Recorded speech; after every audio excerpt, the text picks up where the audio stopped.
যেটা কি নয়, জায়েজ নয়। আচ্ছা, সহবাসের ব্যাপারে একটি গুরুত্বপূর্ণ মাসলা। সহবাসের ব্যাপারে এইরকম অনেক সময় হয় যে স্বামী হয়তো খুব বেশি পরিমাণ চায়, স্ত্রী মোটেই চায় না, তেমন কম চায়। তাহলে কতটা পরিমাণ স্বামীর দাবি করার অধিকার আছে?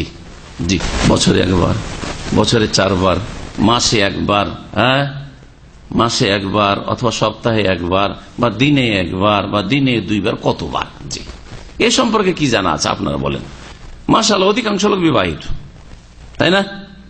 বিবাহিত আর এর জবাব দিবে যতটা প্রয়োজন। মাশাআল্লাহ, একটা ফতোয়া পেলেন, স্বামীর প্রয়োজন দিনে 3 বার, স্ত্রী পারে না, অসুস্থ, জুলুম হবে না? সেই ফতোয়া ঠিক হলো তাহলে উভয়ের সম্মতির মাধ্যমে, উভয়ের সম্মতির মাধ্যমে। স্ত্রী সুস্থ, তারপরে বলছে না সপ্তাহে 2 বার, বাস, তখন কি করবেন? তাহলে উভয়ের সম্মতিতে হইল না, ওর উভয়ের সম্মতিতে সপ্তাহে 2 বার সুযোগ পাওয়া যাচ্ছে, কি করবেন? হ্যাঁ বলেন, তাহলে এই ফতোয়া ঠিক হইল না, হইল? জি হ্যাঁ, শোনায় ভাষ্যকারদের, ওলামায়ে কেরামদের ভাষায়, বড় বড় যারা ওলামায়ে কেরাম, আমরা তো ছাত্র, তালেবে ইলম, তো ওলামাদের ভাষা শোনায়। প্রধান মুফতি, পুরাতন মুফতি, মানে বর্তমান যে প্রধান মুফতি রয়েছেন তার নাম হচ্ছে শেখ আব্দুল আজিজ বিন আব্দুল্লাহ, আব্দুল আজিজ বিন আব্দুল্লাহ আল শেখ, মানে শেখুল ইসলাম মোহাম্মদ আব্দুল্লাহ রহমতুল্লাহ আলের বংশের। আর তার আগের প্রধান মুফতি ছিলেন শেখ আব্দুল আজিজ ইবনে আব্দুল্লাহ বিন বাজ, সংক্ষেপে ইবনে বাজ বলা হয় রাহিমাহুল্লাহ। তার আগের প্রধান মুফতি, জি জি, বাদশাহ সৌদের যুগে, বাদশাহ ফয়সালের যুগে যিনি প্রধান মুফতি ছিলেন, জি, বাদশাহ খালেদের যুগে প্রধান মুফতি ছিলেন রাহিমাহুল্লাহ। তার নাম হচ্ছে মোহাম্মদ বিন ইব্রাহিম আলী শেখ, মোহাম্মদ বিন ইব্রাহিম, খুব প্রভাবশালী ব্যক্তিত্ব ছিলেন। তিনি বলছেন ওয়ালাহুল ইকসারু মিন যালিক, এখন সর্বনিম্নটা জানার পরে বেশি কতটা, দিনে কতবার বা সপ্তাহে কতবার, এই ক্ষেত্রে বলছেন ওয়ালাহুল ইকসারু মিন যালিক, স্বামীর জন্য বেশি বেশি সহবাস করা জায়েজ রয়েছে এবং অধিকার রয়েছে। লা ইয়াতাহাদ্দাদু বিহাদ্দিন, তার কোনো সীমানা নেই যে এর 2 বারের বেশি চলবে না, দিনে 3 বারের বেশি চলবে না, এরকম কিছু নেই।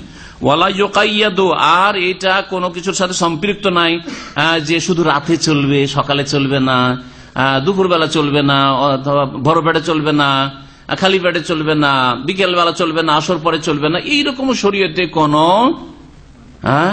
বাধ্যবাধকতা নেই। মালাম ইয়াদুররা বিহা, যতক্ষণ পর্যন্ত স্ত্রীর জন্য ক্ষতিকর না হয়, এটা অবশ্যই শর্ত।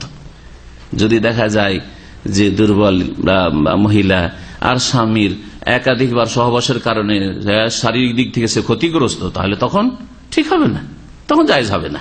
এই জন্য মালাম ইয়াদ, যদি স্ত্রীর ক্ষতির আশঙ্কা না থাকে তাহলে এর পরিমাণের ক্ষেত্রে, কতবারের ক্ষেত্রে নেই, আর কোন সময় যাবে, সময়ের ক্ষেত্রে কোনো সময় সীমানা নেই।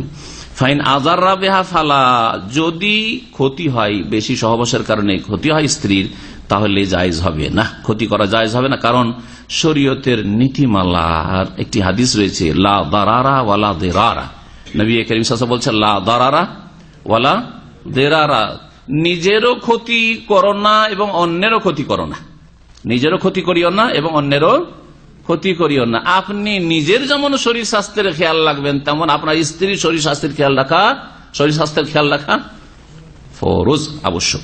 হাদিস মুসনাদ আহমদে রয়েছে, ইবনে মাজায় রয়েছে, আরো হাদিস রয়েছে আবু দাউদ, নাসাই, তিরমিজি, ইবনে মাজায়। মান দারা দারাহুল্লাহ, যেই ব্যক্তি অন্যের ক্ষতি করবে আল্লাহ তার ক্ষতি করবেন, যে ব্যক্তি অন্যের ক্ষতি করবে আল্লাহ তার কি করবেন, ক্ষতি করবেন। সুতরাং যদি দেখা যায় যে স্ত্রীর ক্ষতি করছে নিজের যৌবনের তাড়নায়, তাহলে আল্লাহ তার ক্ষতি সাধন করবেন, আল্লাহ তার কল্যাণ করবেন না, এদিকে খেয়াল রাখতে হবে। আশা করি এই বিষয়টি মোটামুটি Give thanks to Allah for the moon and the stars. Praise Him all day for what